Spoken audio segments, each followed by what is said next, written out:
Hola, buenas tardes. Eh, es un gusto trabajar en este curso a distancia. Yo soy Alicia Alemán, soy profesora agregada del Departamento de Medicina Preventiva Yo soy Juan Sili, asistente también del departamento. y hoy vamos a hablar de estudios clínicos aleatorizados. Básicamente vamos a dar algunos conceptos de de por qué hacerlos y cómo se construyen. Acá tenemos en detalle los aspectos que vamos a abordar en el día de hoy. Primero vamos a ver dónde están los estudios aleatorizados en la clasificación general de estudios, qué es un estudio aleatorizado, cuál es el diseño general de un estudio aleatorizado, cuáles son ventajas y desventajas de los mismos, algunos elementos a tener en cuenta a la hora de diseñar un estudio, que son estos que vemos aquí, el desarrollo de la pregunta, los métodos de aleatorización, el enmascaramiento, los ciegos, la medida de resultados y la aplicabilidad de este tipo de estudio. Empezaremos por dónde están las secas en la clasificación general de estudios. Bueno, acá como podemos ver la clasificación de las investigaciones en salud, vemos que se pueden dividir como en tres grupos, lo que se refiere a la investigación biomédica, la investigación clínica y la investigación en salud pública.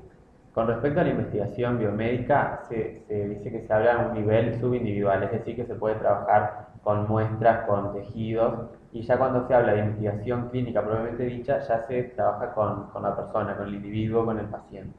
Después, en el tercer grupo, que es donde nos vamos a detener nosotros, que es la investigación en salud pública, ya hablamos a un nivel de poblaciones. Y esta a su vez se subdivide en lo que son el estudio de los sistemas de salud y el estudio de la epidemiología o los estudios epidemiológicos. Cuando hablamos a nivel de sistemas de salud, vemos que estos también se pueden subdividir en el estudio de las organizaciones de los sistemas de salud a un nivel más micro o intraorganizacional y después a un nivel más macro con lo que se refiere a las políticas de salud. Y a lo que compete a nosotros a nivel de la epidemiología tenemos dos grandes grupos, los estudios observacionales y los estudios experimentales. Los observacionales fueron los que ustedes ya estuvieron estudiando, que se dividen en descriptivos y analíticos, y los que nos vamos a dedicar hoy es a los experimentales, que los diferencian de los observacionales, en el que aquí el investigador realmente participa y es el que interviene en este estudio, mientras que en los observacionales solo observa lo que él quiere estudiar, pero no tiene un rol de participación activa. A su vez, en los experimentales, los mismos se pueden dividir en ensayos clínicos, ensayos de campo o ensayos comunitarios. Y ahora lo que vamos a ver es a definir qué es un ECA, qué es un ensayo clínico aleatorizado. Hay muchas definiciones con respecto a estos ensayos, pero nos vamos a referir a lo que definió Lilienfeld en el año 1976, que dijo que es un experimento en el cual, mediante el azar, se van a asignar los individuos a dos grupos conocidos, uno como el experimental y el otro como el control. Cuando nos referimos a experimental, se refiere al que recibe el medicamento u otra intervención que se quiere estudiar o que se quiera probar, y el otro grupo va a recibir el tratamiento corriente en el caso que ya existiera un tratamiento para esa intervención, esa patología, lo que se quiera medir, y en el caso de que no, se estará utilizando un placebo. Bueno, y aquí lo que tenemos es un esquema de cómo se diseñan o cómo están diseñados básicamente los estudios aleatorizados. En realidad hay muchos tipos de diseño. Nosotros nos vamos a referir al más sencillo, que es el estudio aleatorizado de dos ramas. Existen además otros en los que puede haber entrecruzamientos que se llaman crossover o factoriales. Pero el estudio más sencillo y más conocido son los de dos ramas. Y partimos de una población de interés, una población que puede ser en este caso, pongamos el ejemplo de la gente que ha tenido un infarto agudo de miocardio, en los que yo quiero probar si la aspirina o, por ejemplo, disminuye el reinfarto. Entonces yo tengo mi población completa, que son la población de interés, de la que voy a extraer una muestra, que pueden ser los individuos que han tenido un infarto de mi hospital, si yo voy a hacer el estudio en mi hospital. Tengo que establecer bien los criterios de inclusión y exclusión, serán la edad, cuánto hace que recibió el infarto, qué características tenía. Una vez que yo determino ese grupo en una forma aleatorizada, que quiere decir al azar, que puede variar, que puede ser desde la utilización de una tabla de números aleatorios o hacerlo por computadora, yo voy a dividir esos individuos en dos grandes grupos. El grupo tratamiento A, o sea, el grupo de intervención, en el que voy a probar la aspirina, y en el tratamiento B, o grupo control, a los que les voy a dar el tratamiento estándar que se utilice para estos pacientes para evitar un reinfarto. Mi resultado de interés es el reinfarto, y yo parto de una hipótesis y es creer que la aspirina va a reducir el reinfarto. Si ustedes miran acá, mi resultado, si yo estoy correcta en cuanto a mi hipótesis, el número de individuos que tuvieron un reinfarto en el seguimiento de los que recibieron aspirina deberá ser menor, o sea, la proporción más que el número, que aquellos que tuvieron un reinfarto en el tratamiento B. En esas condiciones yo podré probar que la aspirina realmente evita el infarto. ¿Cuáles son las ventajas y las desventajas de las secas?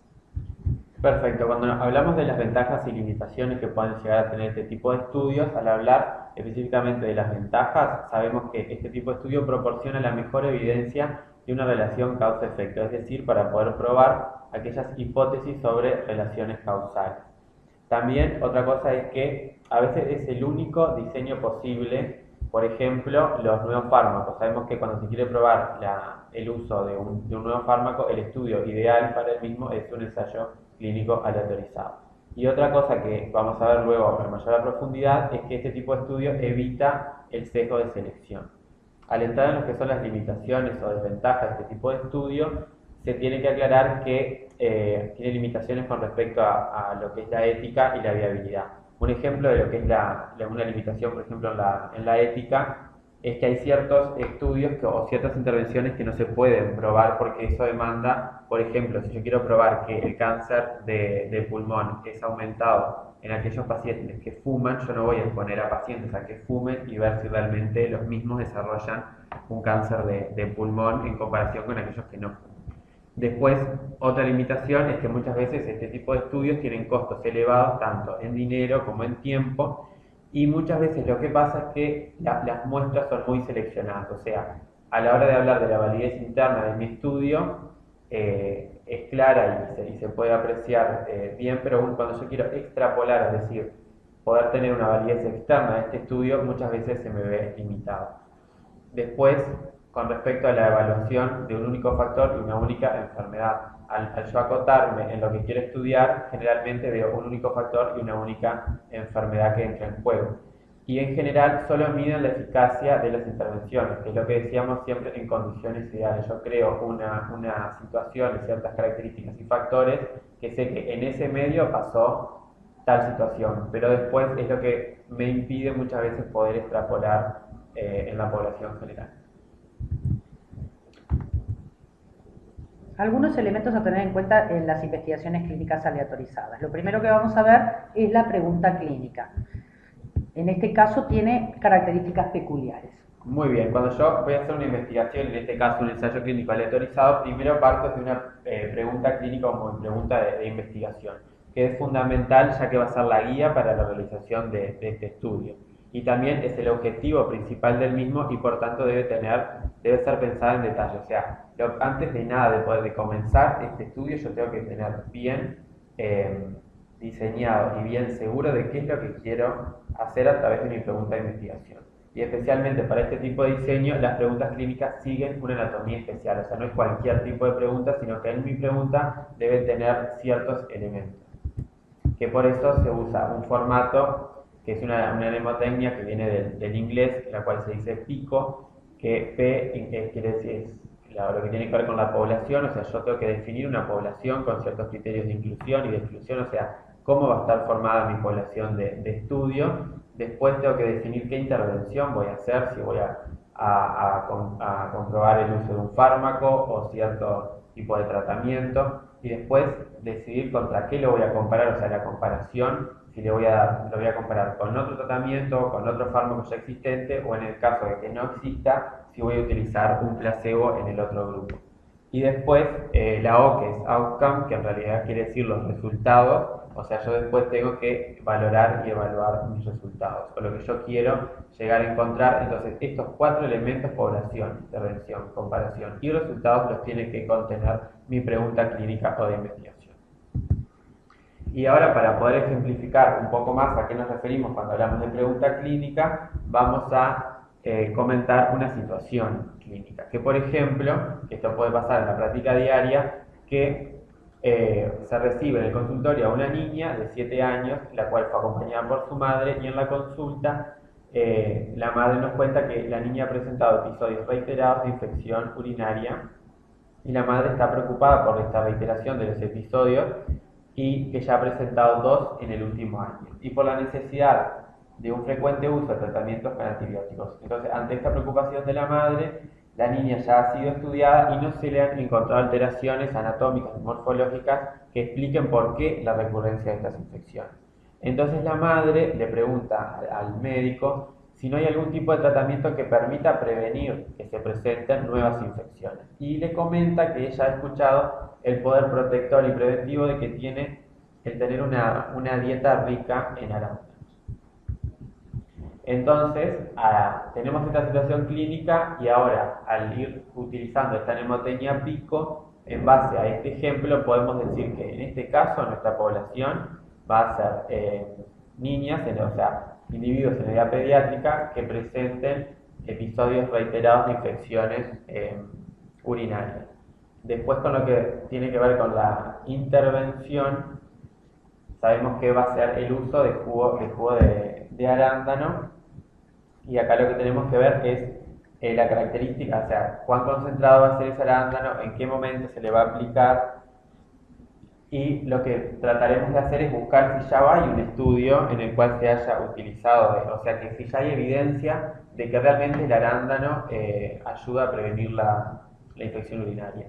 Y después lo que se va a hacer es se va a comparar el tratamiento de intervención, que puede ser con otro tratamiento, que en este caso, como ya vimos realmente que hay un estudio, que hay un artículo que comenta esta intervención, y que ya se hizo, este ECA en realidad, en el que comparaba el uso en la dieta de jugo de arándano y se lo comparó con el uso o la ingesta de lactobacillus, y después se estudió los resultados y se analizó lo esperado obtenido mediante la intervención en el caso de la disminución de infecciones urinarias. Entonces, una vez que definimos nuestra población, la intervención, la comparación y los resultados, es que podemos plantear la pregunta clínica, que en este caso, sabiendo que ya hay un estudio con respecto a esto, es: la administración de jugo de arándanos a niñas con infecciones urinarias a repetición disminuye la frecuencia de estas infecciones si se lo compara con la ingesta de lactobacillus. Muy bien, entonces tomando en cuenta este ejemplo, vamos a ver, bueno, ya tenemos definida la pregunta. Ahora, estos son estudios aleatorizados, entonces vamos a ver qué es la aleatorización y por qué hacerla. ¿Qué es aleatorizar y por qué hacerlo? Bueno, la aleatorización, que es la distribución al azar, es la característica distintiva de este tipo de estudio, y consiste en asignar en forma aleatoria los participantes al grupo tratado o al grupo control.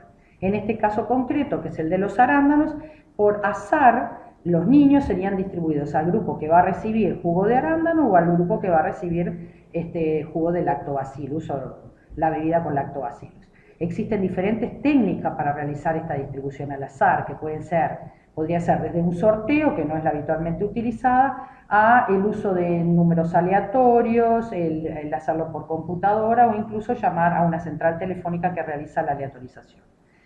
¿Cuál es la ventaja de hacerlo? Es que si el número de participantes de un estudio es suficientemente grande, permite la distribución homogénea de las principales características de los individuos, que quizás aclarando mejor, lo que yo voy a obtener son grupos absolutamente comparables. Es decir, que si yo miro las edades van a ser similares, si mido el índice de masa corporal va a ser similares. Por lo tanto, si yo tengo grupos que son comparables y el resultado es diferente, pongamos este caso, jugo de arándano versus lactobacillus, y yo voy a mirar el resultado, que es infecciones urinarias, y los grupos son iguales, si el jugo de arándano, los que reciben jugo de arándano tienen menos infecciones urinarias, yo he de suponer que es debido al jugo de arándano. Siempre es importante poder de alguna manera verificar o confirmar si la distribución al azar fue adecuada, estableciendo una tabla que se denomina tabla 1 en la mayoría de los estudios, donde yo caracterizo al grupo intervención, al grupo control, y espero que en todas las variables que yo ponga las características sean similares. Para poder entender mejor esto que hemos explicado, vamos a mirar algunos ejemplos de estudios, aleatorizados y no aleatorizados. Este es un ejemplo de un estudio obstétrico en el cual se evaluó el uso de ventosa y el uso de forceps para la prevención de desgarros cervicales. Si uno mira así a simple vista, pareciera que las mujeres que recibieron ventosa tuvieron más desgarros cervicales que las que recibieron forceps. Sin embargo, si uno mira detalladamente las características de los grupos, por ejemplo, vería que el cuello del útero que no estuviera completamente dilatado, ese es un factor que predispone al desgarro del cuello de útero, no estaba homogéneamente distribuido. El grupo ventosa tenía 28% de pacientes sin dilatación completa y el forceps 1. Por tanto, este resultado cabe la posibilidad de preguntarse si es debido al uso de la ventosa o es debido a que no tenían un cuello completamente dilatado los de ese grupo. Miremos este otro. También es un estudio de cohortes no aleatorizado. Este lo que evaluó fue la terapia de reemplazo hormonal en mujeres que habían tenido un infarto reciente. Entonces evaluaron si la terapia de reemplazo versus la no terapia disminuía la recurrencia de eventos coronarios. Si uno lo mira a simple vista, diría, bueno, la terapia hormonal sustitutiva reduce los eventos coronarios, de hecho 36% versus 55% en las que no recibían terapia. Sin embargo, los grupos no eran comparables, ya que no son estudios aleatorizados. De hecho, van a ver que la población con terapia hormonal era netamente más joven, 75% era menor de 70 años, y en el caso de no reemplazo hormonal, 52% era menor de 70 años. Cosas similares ocurren con la hipertensión, la diabetes y la obesidad, que están en proporciones que siempre favorecen el efecto protector de la terapia hormonal. Sin embargo, más adelante en el tiempo se hizo un estudio aleatorizado con terapia hormonal sustitutiva. La población era igual, mujeres con eventos cardiovasculares un año antes. Pero acá sí vemos que estos grupos son comparables. Si uno mira la media de edad, es idéntica. O sea que no había más jóvenes en el grupo de terapia hormonal. Si uno mira las fumadoras, que también es un factor de riesgo para eventos cardiovasculares, eran iguales. Si mira las diabéticas, prácticamente iguales. Si mira la presión sistólica, prácticamente iguales. Sin embargo, la diferencia es grande. El grupo de terapia hormonal tuvo más eventos coronarios. Entonces, uno debería pensar que es la terapia hormonal sustitutiva la que explica esta diferencia, porque no hay ningún otro elemento en las características de la población que pueda explicarlo. Y por último, esta es otra investigación clínica aleatorizada que es muy conocida en obstetricia, que es el uso de sulfato de magnesio en la eclampsia para evitar nuevas convulsiones. Este estudio es un estudio que se hizo hace unos años en el que se consideró el sulfato de magnesio versus la ferritoína, que era lo que se utilizaba hasta ese momento.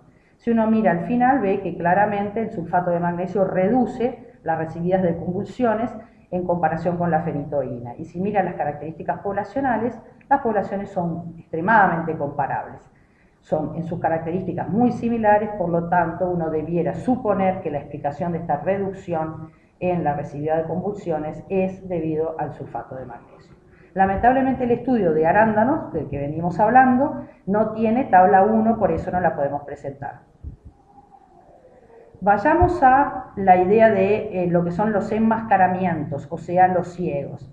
El primero que vamos a ver es el enmascaramiento de la secuencia de aleatorización. Esto quiere decir que es un tipo de enmascaramiento muy importante que consiste que una vez que se elabora la secuencia de aleatorización, no sea posible que quien la indica, que quien administra la intervención pueda predecir qué le tocará al próximo paciente. Ese es un elemento fundamental porque evita trampear la secuencia de aleatorización. Si uno desconoce qué le va a tocar al próximo participante, no puede decir modifico esa secuencia. ¿Por qué? Porque no puedo predecir qué le va a tocar. Y esto en realidad se logra cuando se utilizan sistemas de aleatorización específicos, como son las computadoras, la aleatorización por computadoras, o en una central de farmacia, o cuando se utilizan envases iguales, todos frasquitos iguales que tienen, están numerados consecutivamente, o se usan sobres que están opacos y sellados. Pero hay otros tipos de enmascaramiento, que son los conocidos ciegos o enmascaramiento de la intervención. Perfecto. Cuando hablamos ahora del enmascaramiento de la intervención, que se le llama ciego, en realidad hay diferentes tipos y puede ser simple, doble o triple ciego. A referirnos de simple ciego es que uno de los actores de los personajes que intervienen en el ensayo clínico aleatorizado, que puede ser o el paciente o el investigador o el que evalúa los resultados, uno de ellos desconoce el grupo de tratamiento al que pertenece cada individuo. Cuando nos referimos a doble ciego es que desconoce el paciente y los proveedores, por ejemplo, de los cuidados sanitarios o el evaluador de la variable de resultados. O sea, dos de los personajes que participan en un ECA desconocen el tratamiento o la intervención que se va a realizar. Y cuando nos referimos a triple ciego es cuando se desconoce la intervención tanto el paciente, los proveedores de cuidados sanitarios y el evaluador de las variables en los resultados. ¿Y por qué es importante o cuáles son los objetivos del ciego? Es que lo que hace es eliminar la subjetividad de las decisiones. ¿Por qué? Porque si yo sé qué tratamiento, qué intervención o qué fármaco está recibiendo cierta persona, yo puedo estar sesgado a pensar de que uno es mejor que el otro porque es lo que yo me estoy planteando en mi pregunta clínica. Pero yo no saber qué recibió un paciente, esa subjetividad se elimina. Muy bien, vayamos ahora a lo que es la medida de resultado. Bueno, tenemos nuestra pregunta clínica, hicimos la aleatorización de los participantes, establecimos qué es lo que le vamos a dar al grupo de intervención y al grupo control, luego enmascaramos la secuencia, o sea que nadie sabe qué le va a tocar al próximo paciente. Entra un paciente y le va a tocar, no sabemos si le toca intervención o control. La intervención la enmascaramos, tratamos de que nadie sepa qué recibe quién, si es posible, ¿no? Por ejemplo, en el caso concreto del lactobacillus y el arándano, la niña y la madre y seguramente el médico van a saber que un grupo de niños está recibiendo y saben con nombre y apellido quién es el niño que está recibiendo arándanos y quién lactobacillus, pero podemos tratar de que el ciego lo tenga quien evalúe el resultado, que en nuestro caso es la infección urinaria, y bueno, que aquella muestra de orina llegue sin ninguna identificación de que está recibiendo el niño y que el laboratorista haga un informe sin saber y que no se vea influenciado en lo más mínimo por cuál es la intervención que está recibiendo. Una vez que yo terminé de hacer mi estudio y recuperé todos los pacientes, recluté los pacientes, los incluí en el grupo de intervención, pongamos arándano o lactobacillus, yo voy a mirar a lo largo de un año, por ejemplo, como era este estudio aleatorizado, cuántos del grupo lactobacillus tienen una infección urinaria y cuántos del grupo arándanos tienen una infección urinaria. Y yo voy entonces a representar mis resultados. Y en los estudios clínicos aleatorizados, la forma clásica de presentar los resultados es en términos de riesgos relativos e intervalos de confianza. Y vamos a tratar de explicar cómo se interpretan estos conceptos. Entonces, aquí lo que vemos es un ejemplo. Pongamos el ejemplo de los arándanos. Supongamos que nosotros hicimos un estudio aleatorizado en el que aleatorizamos 1070 niñas a el grupo experimental, que era arándano, y 1060 niñas al grupo control, que era lactobacillus. Al final de mi estudio, después de un año de seguimiento, veo que de las 1070 que recibieron arándanos, 400 tuvieron mi resultado de interés, que es infección urinaria. Mientras que en el grupo control, lactobacilo, 720 tuvieron una infección urinaria. Yo puedo sencillamente calcular cuál es lo que se llama el riesgo absoluto. ¿Cuál es el riesgo que tiene el grupo experimental de tener una infección urinaria? Y esto es sencillo, es 400 sobre el total, 1070. Como el riesgo siempre se representa en términos de entre 0 y 1. En este caso el riesgo es 0,37, que se puede expresar como 37%. 37.4% de las niñas que recibieron arándanos tuvieron una infección urinaria en el año de seguimiento. ¿Qué pasa con las del grupo lactobacilo? 720 tuvieron una infección urinaria. ¿Cuál es el riesgo? Bueno, 720 dividido 1060. ¿Cuánto me da? 0,68 o 67.968%. Ya a simple vista uno ve que el grupo arándanos tuvo menos infecciones urinarias que el grupo lactobacilo. Pero la forma en que se expresa habitualmente este resultado es en términos de un riesgo relativo. Y el riesgo relativo lo que establece es cuánto más riesgo o cuánto menos riesgo tiene el grupo experimental de presentar el resultado en relación al grupo control. Entonces aquí en este caso concreto yo veo que la forma de calcularlo, como se realiza, es el riesgo absoluto en el grupo experimental sobre el riesgo absoluto en el grupo control. Yo acá hago la división y me da 0,55. De hecho, yo ya veo que el grupo intervención tiene menos infecciones urinarias que el grupo control. Por tanto, estoy dividiendo un número menor, más chico, entre uno más grande. Y el resultado siempre va a ser menor que 1. En este caso, 0,55. Ese hecho me permite afirmar, bueno, tienen menor riesgo las niñas que recibieron arándano que las de lactobacilos. ¿Cuánto menos riesgo? La forma de calcular el menos riesgo es restando el riesgo relativo a 1. 1 menos el riesgo relativo nos dice cuánto menos riesgo tiene el grupo intervención de desarrollar el resultado. Y en este caso sería 45% menos riesgo el grupo intervención que el control de tener una infección urinaria. ¿Qué pasa si el riesgo relativo es igual a 1? ¿Qué pasaría si en vez de darme menor de 1 como me dio ahí, me diera igual a 1? Bueno, lo que pasaría sería esto, que el riesgo absoluto en el grupo experimental es igual al riesgo absoluto del grupo control. La única forma en que el riesgo relativo me dé 1 es que yo divida dos números iguales. ¿Qué estaría estableciendo esto? Y esto estaría estableciendo que da lo mismo que yo le dé arándanos o lactobacilos. El riesgo de presentar una infección urinaria en el año es igual. Por tanto, ¿qué le diría yo a esa madre? Y mire, da lo mismo. Si usted quiere, le da. Si usted quiere, no le da. ¿Qué pasa si el riesgo relativo es menor que 1?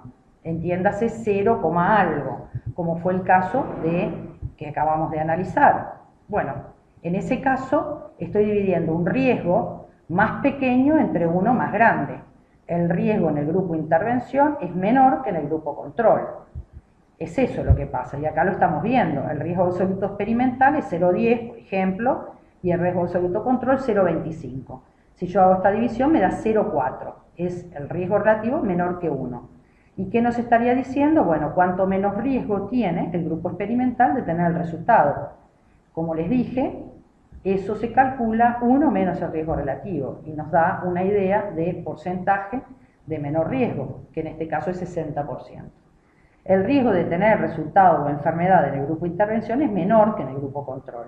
Se dice habitualmente que la intervención protege contra la enfermedad. ¿Y qué nos queda? La última posibilidad, que el riesgo relativo sea mayor que 1. ¿Qué tiene que pasar para que el riesgo relativo sea mayor que 1? Si es la división entre los dos riesgos, el del grupo experimental y el control. Y bueno, tiene que pasar esto. Por un caso, el riesgo absoluto en el grupo experimental es 0,75 y el riesgo absoluto en el control 0,25. ¿Qué está diciendo esto? Hay más riesgo de tener una infección urinaria si recibe arándanos que si recibe lactobacilos. ¿Cuánto más riesgo? 3 veces más riesgo. Esto, un riesgo relativo mayor de 1, está poniendo en evidencia que el grupo experimental presenta mayor riesgo de tener el resultado. El riesgo de tener el resultado, si el resultado que estoy midiendo es una enfermedad, en el grupo intervención es mayor que en el grupo control y se dice habitualmente que la intervención produce un aumento de la enfermedad. Bien, veamos el estudio real, el estudio que vimos de arándanos versus lactobacilos. Estos son los resultados reales de ese estudio, que se los vamos a dejar colgado de la plataforma junto a otros materiales para que puedan leer. En este estudio se aleatorizaron 27 pacientes al grupo arándanos y 26 al grupo lactobacilos.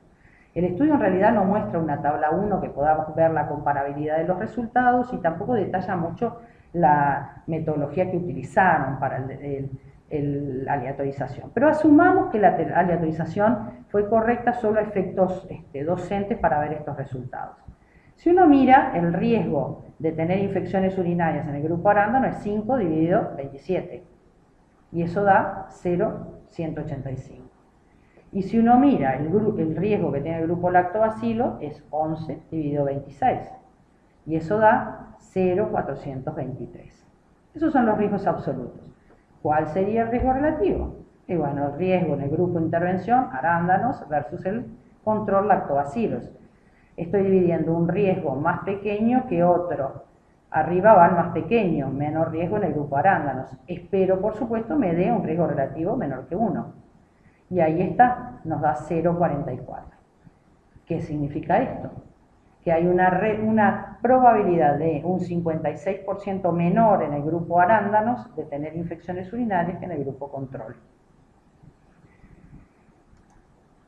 Y esto que aparece acá, que ustedes lo habrán leído en varios estudios, que el riesgo relativo no viene nunca solo. El riesgo relativo viene con un intervalo de confianza del 95%. Y aquí el intervalo de confianza muestra valores entre el 0,16 y el 0,93. ¿Y esto qué quiere decir? Entonces, ¿qué es el intervalo de confianza? Es un valor fundamental que debe ser siempre aportado cuando se habla de un riesgo relativo. No alcanza el riesgo relativo, siempre debe ir acompañado de un intervalo de confianza. Y el intervalo de confianza es una medida de la incertidumbre que se tiene sobre el valor del riesgo relativo. ¿Y por qué pasa esto? Porque en realidad todos los estudios en los que se basa nuestra práctica clínica, la de ustedes, la mía, la de todos, son en base a muestras. No hay ningún estudio que tome el universo de la población. Siempre son en base a muestras. Podrán ser muestras más grandes, más chicas, pero siempre son muestras. Cuando uno calcula un riesgo relativo en base a una muestra, la gran pregunta que surge es esta que está aquí.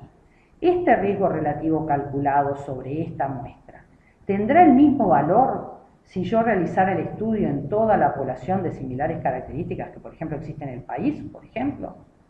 Es decir, ¿cómo puedo yo saber que esto que lo calculé en una muestra relativamente pequeña, el comportamiento es el mismo en el resto de la población que tiene similares características?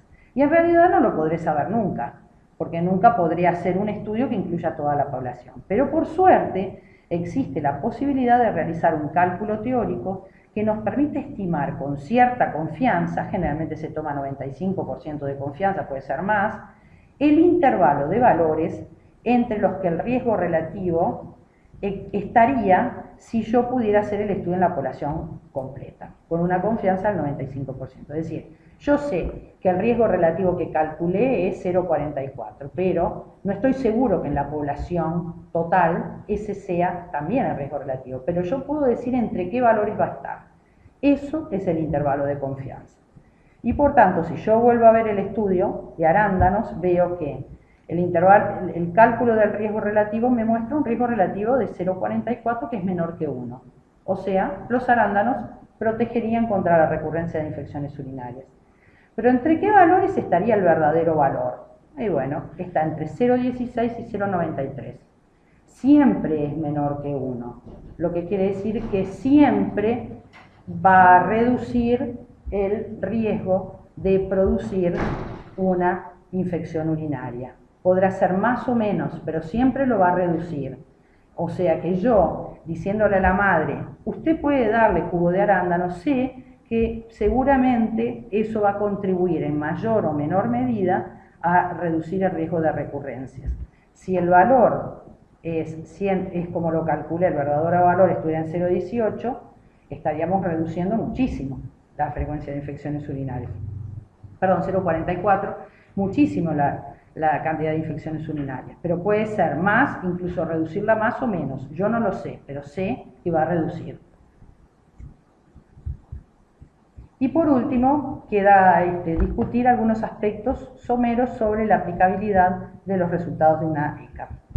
¿Y a qué nos referimos cuando hablamos de la aplicabilidad de estos tipos de estudios? Es que los estudios aleatorizados constituyen entonces la mejor calidad de la evidencia y el diseño que con menos sesgos se acercarían a la verdadera respuesta de la pregunta planteada en un inicio usando la mnemotecnia PICO. Y a su vez que son extremadamente útiles para la toma de decisiones clínicas y también para la toma de decisiones en salud pública. Bueno, esperamos que hayan disfrutado de esta clase. Nos vamos a ver en un encuentro presencial donde podemos evacuar todas las dudas que ustedes tengan. Muchas gracias. Muchas gracias. Chao.